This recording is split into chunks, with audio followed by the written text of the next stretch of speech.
I woke up to the sharp sound of something hitting my bedroom window. It sounded like thunder, but different. It was lower, closer, like something had been thrown against the glass. I opened my eyes in the dark and stayed still for a few seconds, trying to figure out if it had just been a dream. The wind hit again, this time steady, pushing air hard against the house. The windows were rattling. Rain came in uneven bursts, way too strong for that time of morning. I sat up in bed and grabbed my phone from the nightstand. The screen lit up with a stack of notifications. Emergency alerts from the county. I got up and pulled the curtain back just enough to peek outside. The street looked different. Not destroyed, but messy. Trash cans knocked over, branches scattered, a sign down near the corner. The streetlight flickered, unsure whether to stay on or go out completely. The sky was heavy, almost black, even though it was already morning. My mom was saying something in the kitchen. The radio turned up way too loud. I walked downstairs, feeling the floor vibrate a little from the wind. The TV was on the local news. The anchor was speaking in a tone more serious than usual. Not full panic, but definitely not reassuring. The National Weather Service is keeping the hurricane warning in place for a Category 1 storm hitting central Indiana. On screen, a map of the United States showed a spiral slowly moving toward the state, with colored lines showing strong winds and heavy rain. The anchor explained that wind gusts could go over 75 miles per hour in some areas. None of it seemed out of the ordinary. Hurricanes weren't unusual around here. The problem was how early it had all started. The strong wind, the dark sky, the alerts coming in before breakfast. My phone buzzed again. One message said to stay home and avoid unnecessary travel. Another one just below it mentioned voluntary evacuation for higher ground. "Evan," my mom called. "Did you see this?" I nodded without answering. My dad was trying to start the car in the garage, but the electric gate wouldn't work. The power went out completely a few minutes later. The TV shut off. The radio crackled until it went quiet. The wind felt stronger now, pushing against the whole house like it was testing the limits. Outside, I heard a siren in the distance. A moment later, another one answered from farther away, creating a strange echo across the neighborhood. Some people were coming out to look at the street. Others were closing everything up and locking themselves in. I got a message from Maya asking if I'd seen the alerts. Right after that, another one came in, shorter. "I'm scared." I stared at the screen for a few seconds. That wasn't like her. Maya always tried to seem calm, even when she wasn't. That hit me hard. She said her house had lost power. The wind was hitting the windows too hard and asked if I was okay. I said I was, but the truth was, I couldn't sit still anymore.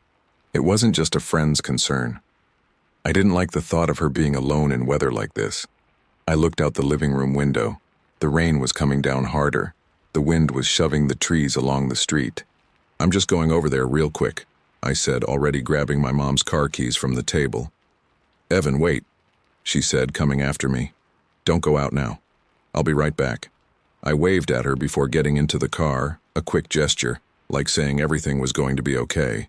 I pulled slowly out of the garage. I drove about 100 meters, and then I heard a loud crash.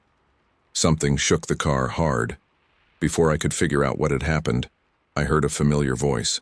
"Evan," my mom screamed from far away, desperate. "Help! Someone help my son!" I felt something running down the top of my head and the taste of blood in my mouth. "Oh my God!" someone shouted. The front of the car dropped. The windshield cracked all over. Everything went dark in that moment. The steering wheel was pressing into my legs. Branches were hitting the roof. Leaves and water came in through the broken glass. The seatbelt held me in place as I tried to breathe. People came up on both sides of the car asking if I was okay, telling me to stay calm, that they were going to get me out. And I still didn't understand what had actually happened. Within seconds, my mom was outside crying in sobs. "Don't move," someone said. "It's okay, kid, stay calm." When they finally got me out, my legs wouldn't stop shaking. The rain had soaked everything. I looked back and saw a huge tree lying across my mom's car. That's when I understood. If I had sped up just a little more. My mom hugged me tight, saying my name over and over like I had come back from the dead. I went back into the house in a daze, heart racing, the ringing from the impact still echoing in my head. I grabbed my phone with shaking hands and sent a message to Maya explaining what had happened. That's when I realized this wasn't going to be a good day to leave the house. But still, I couldn't let Maya be alone. An hour later, my mom had finally calmed down. Not completely, but enough to stop shaking. She insisted that I stay home, said it was already a miracle I'd made it out alive. I promised I wouldn't go far. This time I went on foot, stepping around fallen branches and puddles that already covered half the street. The wind was still strong, but after what had happened with the car, everything felt different. Maya's house was just a few blocks away. When she opened the door, she looked relieved just to see me there. The power was out at her place too. The windows shook with every strong gust of wind. "I thought you weren't coming," she said. I promised I would. She looked out at the street, then up at the dark sky. "We need to get water and something ready to eat." I agreed. Going out wasn't a great idea, but leaving her hungry wasn't an option either. We headed to the nearest store. On the way, we passed rushed people. Cars stopped in the middle of the road with drivers yelling at each other. The store was still open. Emergency lights were on, automatic doors locking and unlocking over and over. From outside, we could already hear people shouting. Inside, the mood was tense. Shelves nearly empty, people complaining loudly about the prices. One man was yelling at a worker, calling him a thief, saying the prices were outrageous. The worker yelled back that he didn't set the prices, that it was either that or nothing. Voices started overlapping. Carts bumped into each other. Someone shoved someone else. For a second, I felt like things were about to get worse. "Hey, cut it out," someone shouted. But no one seemed to be listening to anyone. We grabbed what we could and left before things got out of control. By the time we stepped outside, the rain had gotten heavier. It wasn't the steady kind of rain that slowly soaks everything. It came in blasts out of nowhere, like someone throwing buckets of water from the sky. The wind rattled the store's glass doors. Some people chose to stay inside even after grabbing their food, staring out like they were waiting for the right moment. Maya walked out right behind me. She was carrying a bag with water and some food. The sandwich I bought was already halfway gone. That metallic taste was still there. Faint, but it lingered. I thought about saying something, but it didn't seem important. "Did you see the new alerts?" she asked, holding up her phone to show me. On the screen, 2 different messages just a few minutes apart. One said to seek shelter immediately. The other mentioned voluntary evacuation for areas outside the flood zone. It didn't say which areas. "That doesn't help at all," I said. She nodded. Before she could say anything else, a siren started going off. It came from the main street. The sound was long and low. Some people shut their eyes and covered their ears. Others started talking loudly, all at once. An older man tried to calm everyone down, saying it was just part of the military protocol. Still, he looked more nervous than most. We started walking fast, stepping around puddles that were already forming on the sidewalks. The water was rising way too fast. In less than an hour, streets I'd known since I was a kid already looked flooded. Up ahead, we heard a sharp bang. A blue flash lit up between 2 houses. A transformer had blown. The lights on the block flickered and went out completely. Someone screamed. A parked car started to slowly slide, pushed by the water until it lightly bumped into another. That's when we saw the man who was in trouble. He was leaning against a fence, hands on his face. A couple was trying to help him, but he kept pulling away like any touch hurt. When he moved one of his hands away from his eyes, I saw they were way too red, tearing up nonstop. "It's burning," he kept saying. "It won't stop burning." Maya stepped a little closer than I did. She always did that. She'd watch first, react later. The man tried to walk but stumbled and nearly fell. He looked lost, like he didn't know where he was. "Did he eat something?" someone asked. "He ate one of those sandwiches from the store," the couple answered. I pulled apart the bread with my fingers and saw tiny black things stuck inside, like threads moving around. Too small to really tell what they were. My stomach twisted. I closed the sandwich and tossed it in the first trash bin I found. I didn't say anything to Maya. The man started screaming. This wasn't normal pain. It was suffering. He said there were dark spots moving in front of his eyes, shadows that wouldn't go away no matter how much he blinked. Someone mentioned calling an ambulance, but no one knew if they were still running. Meanwhile, near the curb, something moved in the murky water pooled on the street. Too fast to be just the current. A dark shape cut across the puddle and disappeared down the storm drain. "Did you see that?" someone asked. "Probably a fish," another person said, without much confidence. But it didn't look like a fish. The siren started again, now closer. A military truck appeared at the corner, moving slowly through the water. Soldiers were watching the street in silence. They didn't go near the man. They didn't try to help. They just watched. I walked Maya back to her house. Some parts of the street were already hard to get through. When we got there, her parents were already home, and her mom showed up at the door as soon as she saw us. Maya thanked me for going with her, told me to be careful on the way back. I walked home alone. It was hard getting there. In some places, the water was already past my ankles. My dad tried calling the power company, but the line was dead. The portable radio only picked up static and repeated messages, always the same vague lines about safety and staying calm. My mom started setting aside the food we had that didn't need to be cooked. The lights never came back. The wind was still strong, but the worst part was the feeling that nobody was really in control. I got messages from other friends. Some said they'd tried to leave the city and couldn't. Others talked about people getting sick in different places, always with the same symptoms: eye pain, hallucinations, and aggressive behavior. By late afternoon, more military trucks came down my street. This time they stopped at the corner. They set up a makeshift blockade with cones and tape.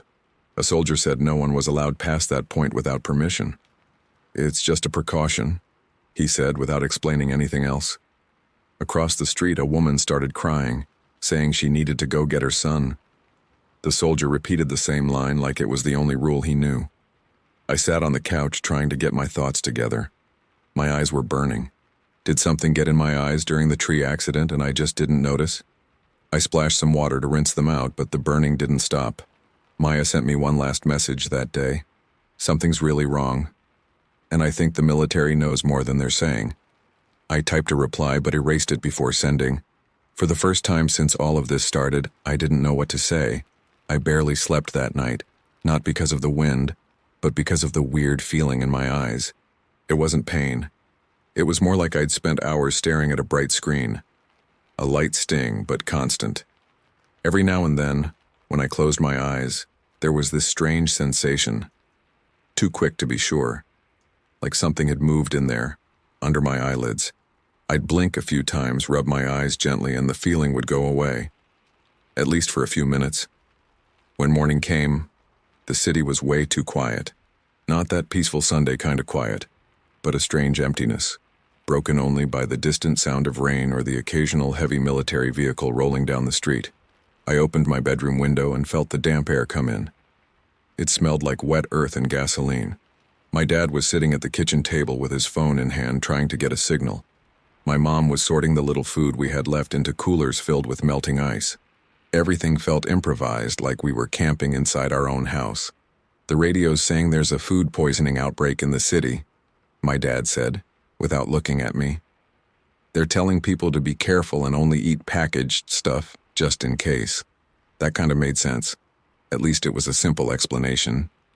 Human error. Common in emergencies. Maya had sent similar messages during the night. She said a bunch of local groups were talking about it. Later, when the power came back for a few hours, we turned on the TV. The news wasn't about the weather anymore. It was about overcrowded hospitals. The footage showed packed hallways, makeshift beds, even people sitting on the floor. A reporter, looking serious, said the region's emergency units were working over capacity.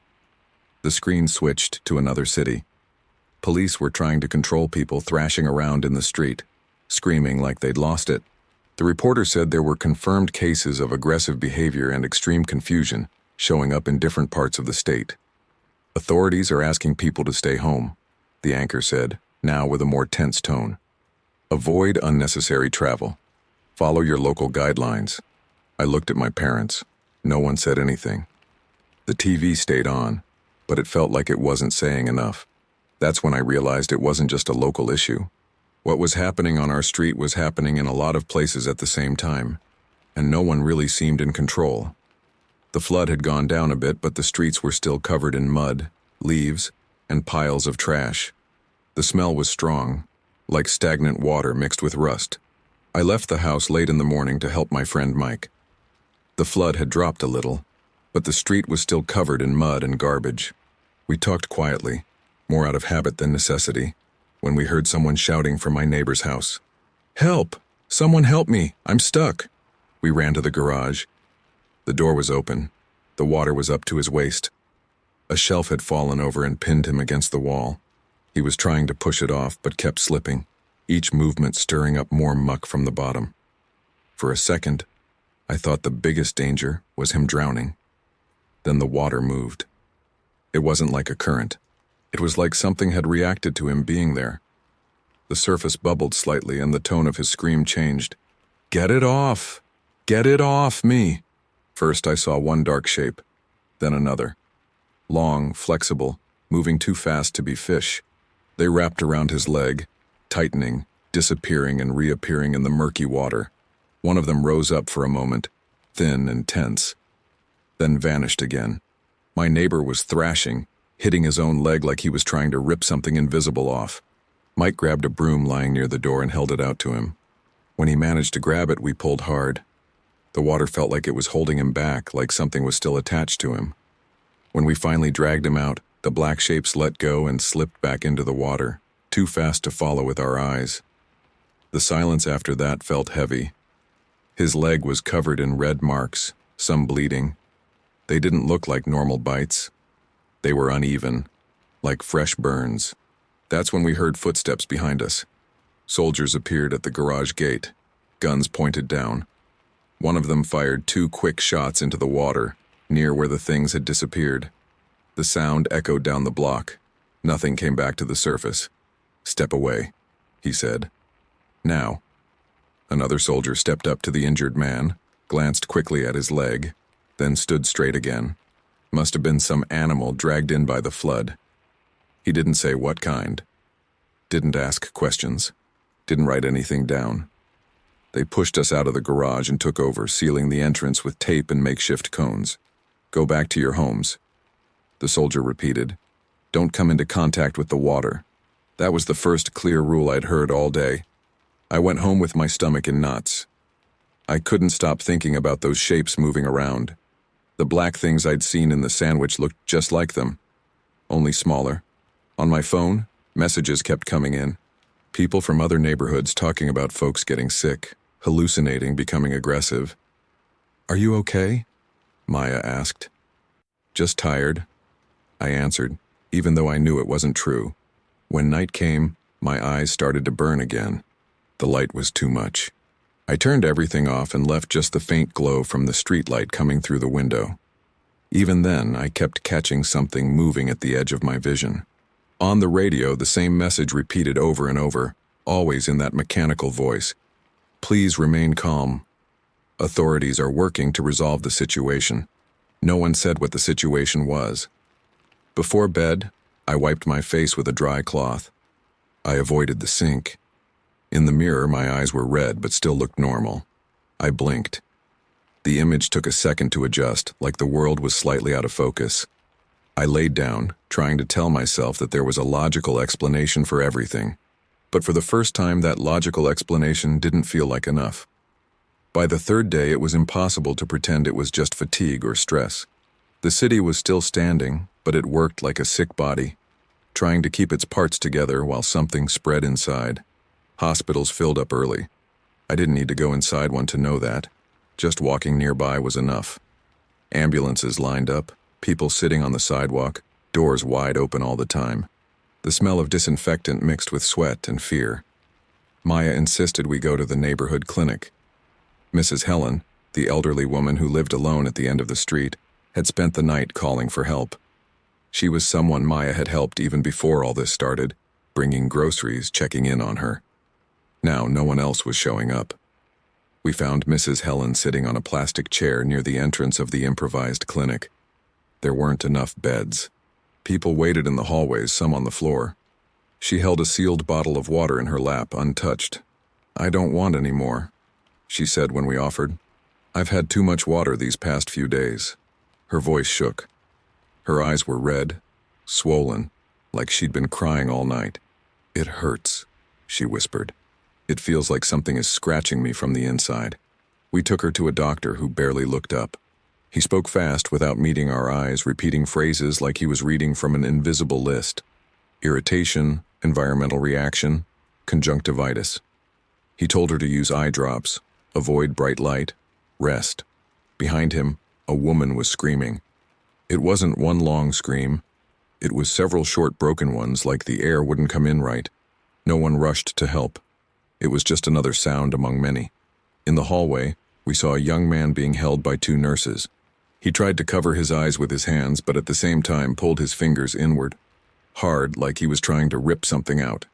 "I need to stop seeing," he kept saying. "I need to stop seeing." He didn't look crazy. He looked like he was in pain. That's when things really started to fall apart. An older man waiting to be seen started yelling at the doctor. He said his wife was getting worse, that this wasn't just irritation. He tried to push past the door. Two soldiers rushed in. They ordered everyone to step back. The man struggled. One of the soldiers slammed him hard against the wall. The sound echoed down the hallway. The man's wife tried to move forward. Another soldier grabbed her. In seconds, the couple was separated and taken outside. They didn't say where. They just kept repeating that it was procedure. The mood changed right there. People stopped talking. Some started leaving on their own, even without being seen. We did the same. Outside, I noticed a van parked on the corner. No markings. Two people were loaded in, handcuffed. The doors closed. The vehicle pulled away slowly, like it was in no hurry at all. "They're not trying to cure anyone," Maya said quietly. "They're trying to contain this." We walked back home in silence. My eyes were burning worse now. Daylight hurt. I spent the rest of the afternoon with the curtains closed. Even so, sometimes I saw dark spots moving near the walls. When I blinked, they vanished. I told myself it was just my eyes adjusting to the dark. The reports spread fast. Not through TV, which kept saying the situation was under control, but through people. Always the same sequence. Eating or drinking something outside the house. Burning eyes. Confusion. Fear. Some tried to deal with it in the simplest ways. They wore sunglasses inside. Turned off all the lights. Covered windows with blankets. Others went further. A man from the street behind ours tried to push his fingers into his own eyes before someone stopped him. He wasn't screaming. He was just crying, saying he needed to make it stop. The military increased their presence. They set up checkpoints at intersections. Anyone passing had to answer questions. What they ate. Where they'd been. Whether their eyes hurt. Wrong answers meant being taken to a van. I saw it happen again that night. Maya started writing everything down in an old notebook. Times. Places. What people had consumed. She noticed patterns way too fast for my comfort. "It almost always starts in places where food or water is handed out," she said. "Places that are supposed to be safe." That night, the pain in my eyes changed. It wasn't just burning. It was pressure, like something was pushing from the inside. I squeezed my eyes shut. Even then, I could see things moving. Thin, dark lines crossing my vision like threads. I finally understood why some people tried to hurt themselves. It wasn't about wanting to feel pain, it was about wanting it to stop. I heard screams in the street. Two soldiers were holding a man on his knees. His hands were covered in blood. I couldn't look for long. I shut the window and leaned against the wall, breathing hard. I splashed cold water on my face. It worked for a few minutes.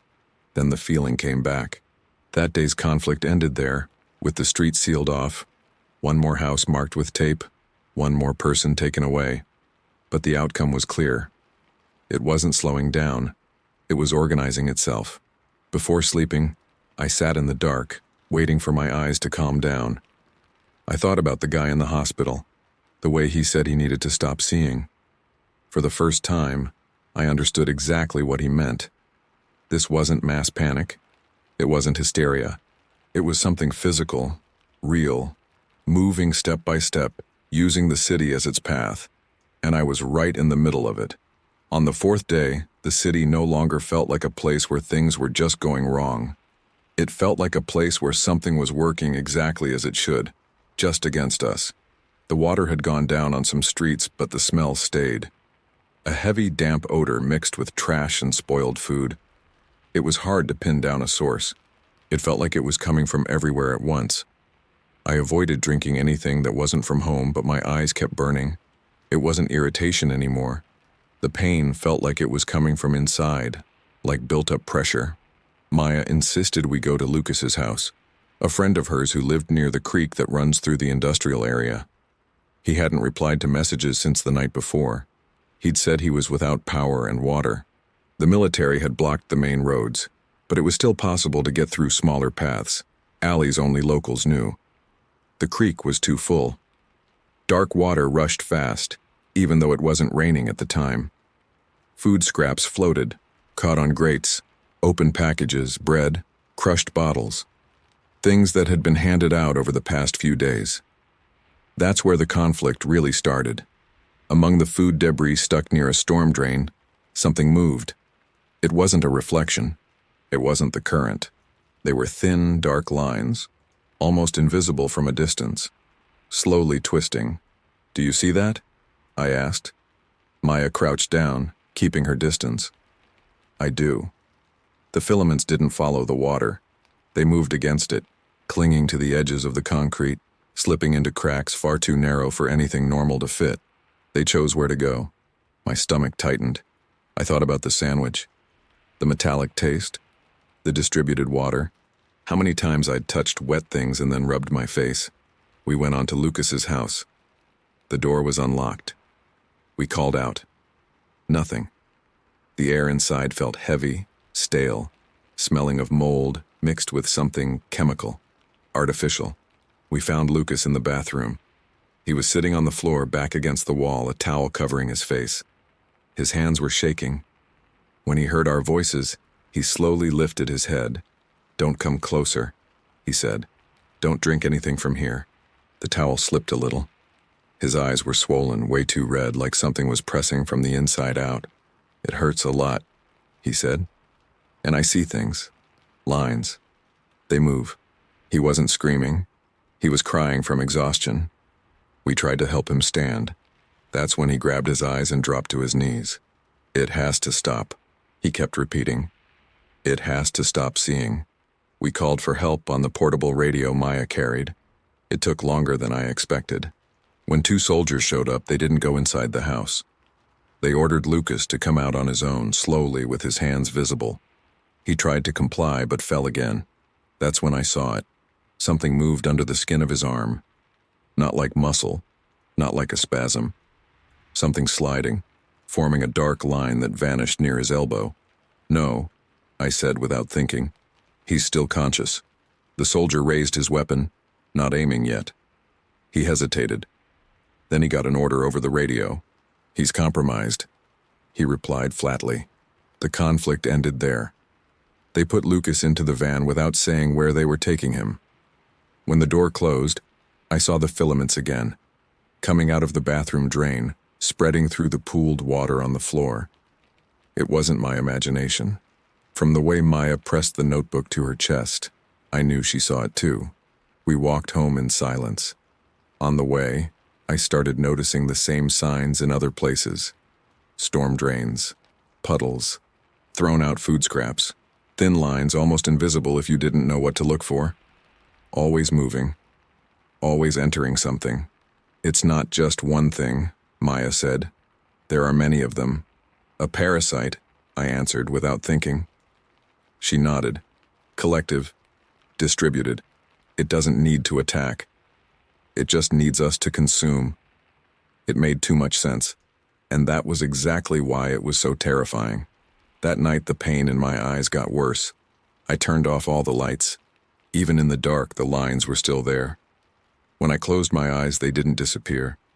They stayed drawn on the inside of my eyelids. That's when I understood. The horror wasn't coming after us. It had already passed through us. The hurricane brought rain, wind, and confusion. By the 5th day, it wasn't about figuring out what was happening anymore. The city moved at a strange rhythm. There were no normal schedules. People woke up when they could sleep and slept when their bodies finally gave up. The street stayed empty for hours, then suddenly filled up, like everyone had gotten the same silent urge to go out at the same time. Maya turned the kitchen table into an improvised command center. Her notebook was almost full. Dates, times, names, places, what each person had eaten, where they'd been, how long it took before their eyes started to hurt. The rules didn't show up because someone explained them. They showed up because whoever broke them got worse. First rule, no food or water from outside. Second, avoid flooded areas, even shallow ones. Third, the more you moved around the city, the faster the symptoms showed up. Fourth, those who tried to leave the city seemed to stabilize, at least for a while. It's not random, Maya said. It's progressive. My body agreed. My eyes still burned, but in a controlled way, like a pain waiting for permission to grow. If I stayed still, it felt manageable. If I moved around too much, it got worse. That day's conflict started with one small mistake. The portable radio crackled and caught a signal for a few seconds. A repeated message said there would be emergency water distribution at a temporary shelter 3 blocks away. People in the neighborhood started leaving their homes almost immediately. No, Maya said. That's exactly the kind of place where cases cluster. But Mrs. Carol, our neighbor across the street, was already at the gate. Alone. Shaking. She said she had no water left at all. I'm just going to grab it and come back, she said. I won't drink it there. I hesitated. The rule said to avoid it, but guilt said otherwise. We went with her. The shelter was set up in a public school. The courtyard was wet, with shallow puddles reflecting the gray sky. Soldiers were organizing lines, stacks of water boxes. Everything looked a little too normal. That was the center of the conflict. While we waited, I heard someone say their vision was blurry. Another said their head was spinning. A boy tripped in a puddle and fell. When he got up, he started screaming, rubbing his eyes hard. I saw something move in the water near the drain. Thin, dark lines. Too fast to be just dirt. Maya, I said quietly. She saw it. Before we could leave, a soldier blocked our path. Stay where you are. The boy fell again. Now he was really screaming. Said something was crawling inside his head. 2 soldiers tried to hold him. He thrashed. One of them slipped in the puddle. The water shifted. It wasn't my imagination. The lines appeared in more than one spot, writhing, climbing up the boy's wet legs. He screamed louder, a sound I'd never heard before. The conflict ended fast and ugly. The soldiers fired at the ground, not to kill, but to disperse. The things pulled back, disappearing into drains and cracks. The boy was taken to a van. Mrs.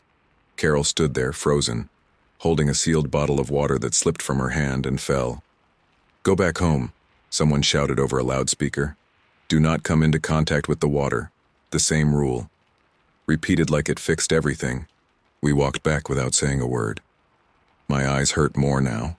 It wasn't unbearable, but it was different. More constant. Like something had been stirred awake. Maya wrote everything down as soon as we got home. Location, standing water, crowd. Minimal contact, but enough. They use concentration, she said. People, food, water. The more packed together, the better. That night, the city grew strangely quiet. Not because of calm, because of exhaustion. I sat in the dark, breathing slowly. Blinking didn't help as much anymore. Sometimes, when I closed my eyes, it felt like something was crawling beneath my eyelids. I didn't see it. I felt it. That was the consequence. The rules worked, to a point. But they weren't a cure. They were just delay. The parasite didn't need to break every rule. It only needed someone to mess up once. And someone always did. I went to sleep with that certainty heavy in my chest. It wasn't a question of if things would get worse. It was when. The next day, the soldiers were more active than usual. I woke up to the sound of helicopters flying low, making the house vibrate slightly. It wasn't constant or organized. One passed, then silence. Minutes later, another. I looked through a gap in the curtain and saw military trucks parked at the intersection. Metal barricades had been set up overnight. The street was blocked at 3 different points. My dad tried to talk to a soldier when he went outside to ask what was going on. He didn't shout. He didn't argue. He just wanted to understand. The soldier answered without looking at him, repeating that it was a temporary procedure. The word temporary didn't mean much anymore. Maya showed up a little later, weaving around the blockades through smaller paths. She was wearing sunglasses even with the overcast sky. She looked pale. "They're taking people," she said as soon as she came in. "Not just the ones who are sick. Anyone who looks off." Off could mean anything. Red eyes, hesitation, asking too many questions. The screening started that same morning. 2 soldiers and a man with a tablet went door to door. Always the same questions: what you ate, where you'd been, whether your eyes hurt, whether you were seeing anything strange. The wrong answer changed everything. When they reached our house, I felt my heart speed up. My eyes were burning at that moment, but I kept my head down. I blinked as little as possible. I answered briefly, said I'd only eaten food from home, that I was fine. The man with the tablet watched me for a few seconds longer than necessary. Then he made a gesture and moved on. When it was Maya's turn, he took longer. "Your eyes are red," he said. "Allergies," she replied too fast. The tablet let out a soft beep. The soldier beside him took half a step forward. "Look at me," the man said. She hesitated, just for a second, but it was enough. "She hasn't slept," I said. "Nobody in the city has." The man raised a hand, signaling for silence, looked back at the tablet, tapped the screen. The beeping stopped. "Stay home," he said. "Avoid unnecessary movement." They left. Only after the door closed did I realize I was shaking. Across the street, it didn't go the same way. A boy answered that he was seeing dark spots. He spoke like someone expecting help. 2 soldiers grabbed him by the arms. His mother started screaming. They put a red band around his wrist and took him to a van. The van pulled away fast. No one explained anything. "Don't say anything," Maya whispered. "Even if it gets worse." That became a rule. Hiding became survival. In the middle of the afternoon, we heard gunshots. 2, then 1 more. They came from the direction of the old gym, now an improvised shelter. Later, the rumor spread. Someone had tried to hurt themselves and they couldn't hold them back. No one used the word kill. They didn't need to. The blockades got tighter. Now they asked for IDs, checked names against lists. Some people were allowed through. Others were taken. I saw a man drop to his knees when they told him he couldn't pass. He begged for medicine for his wife. The soldier said the request would be reviewed. It wasn't. My eyes hurt in waves. Sometimes it felt manageable. Other times, all I wanted was to close them and never open them again. When I blinked, I sometimes saw the lines moving closer, like they were adjusting to the light. The consequence of that morning came at night. The pain spiked all of a sudden. Not like before. Deeper, like something had been pushed forward. I went to the bathroom and splashed water on my face, but it didn't help. When I looked in the mirror, my eyes were redder than they'd been the day before. Maya noticed. "It was the stress," I said before she could ask. She didn't answer. Later, we watched a line of vans leaving the city under escort. They weren't ambulances. They were sealed, unmarked. The people inside didn't wave. They didn't scream. We tried to think about leaving. Not that night, but soon. Chicago still showed up outside the zone on the old maps. The main roads were closed. That left back roads, trails. Risky, but staying felt worse. That night, the gunshots started again. Closer this time. I didn't go to the window. I didn't need to. I sat on the bedroom floor in the dark. The pain in my eyes was constant now. Not unbearable, but too present to ignore. I thought about the boy with the red band, about Lucas, about the vans. There were no heroes there, no rescue coming, just containment. Maya sat down beside me. "Tomorrow," I said. "We try to leave." She nodded. It wasn't a good plan. It wasn't safe, but it was the last thing that still felt like a choice. Outside, the soldiers kept patrolling. The city was contained, not saved. Whatever had come in with the hurricane was still there, inside people. And I knew, without having to say it out loud, that time wasn't on our side. We left the city at dawn. There were no goodbyes, no solid plan. Just a narrow window between one blockade and another, a back road that hadn't been fully closed yet. We took my dad's car, low on gas, windows shut, air off. We didn't talk much. Talking took energy, and I was saving what little I had to keep my eyes open. The hurricane had already passed. All that remained was a light, stubborn rain and a gray sky that didn't seem willing to leave. The city was still there, almost intact. Buildings standing, houses in place. Even so, it felt dead. Empty streets, dark storefronts, cars abandoned where they'd been left days earlier. We passed the market where everything had started. The doors were sealed with yellow tape. A printed sign read, "Closed." Nothing explained why. Nothing mentioned sick people. Just another thing pushed under the rug. My eyes hurt, but in a different way. Not that sharp, desperate spike. A steady, tired pain like something had settled in and decided to stay quiet for now. Sometimes I still saw lines moving at the edge of my vision, but they were weaker. Maybe because we were getting farther away. Maybe because it was already too late. Maya was driving. She wore sunglasses and kept her face serious, focused on the road. She was different too. Quieter, tighter. The observer now had very little left to observe. We reached one last checkpoint. A soldier signaled us to stop. He checked our documents, asked the same questions as always. What we'd eaten, where we'd been, whether our eyes hurt.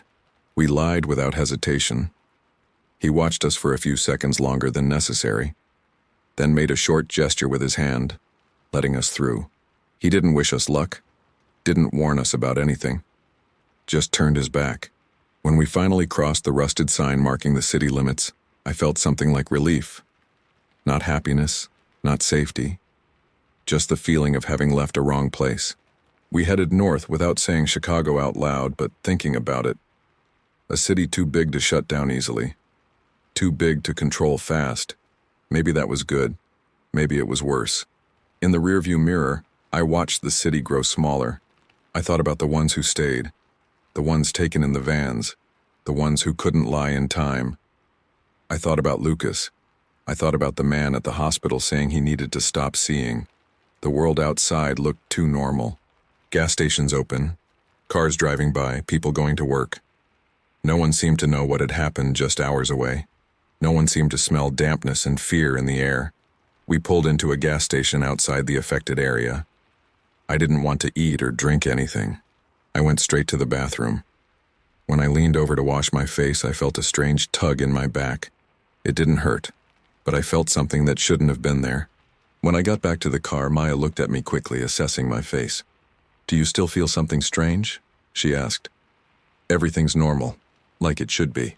On the other side of the city, in an area isolated by tents and military vehicles, two officers were talking. "So that's it?" the general asked, standing, looking at an open map of the region. "That's what we've been able to confirm," the major replied.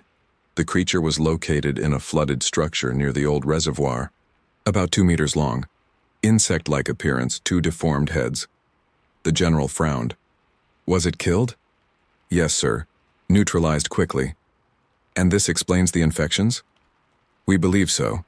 Analysis indicates it was releasing larvae." "And the origin of this creature?" "We don't know. All we know is it appeared with the hurricane,